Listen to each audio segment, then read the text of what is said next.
Magandang araw sa inyong lahat at welcome sa aking channel.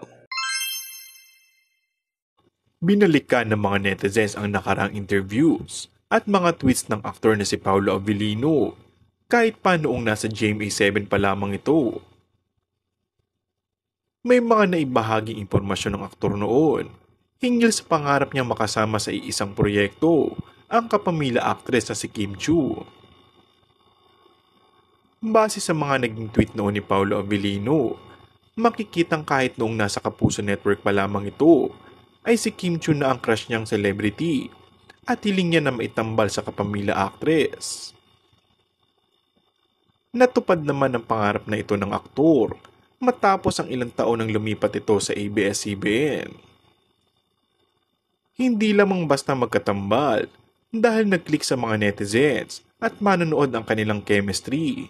Kaya naman muling nasundan ng panibagong projects ang dalawa.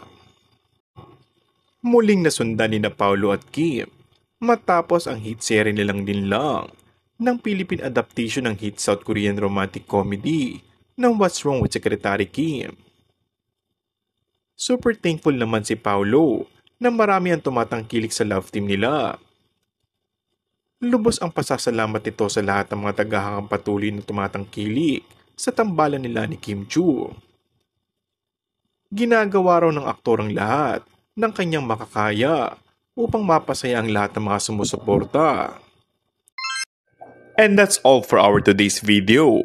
Kung bago ka lang sa aking channel ay mag-subscribe at pindutin na rin ang notification bell. Maraming salamat!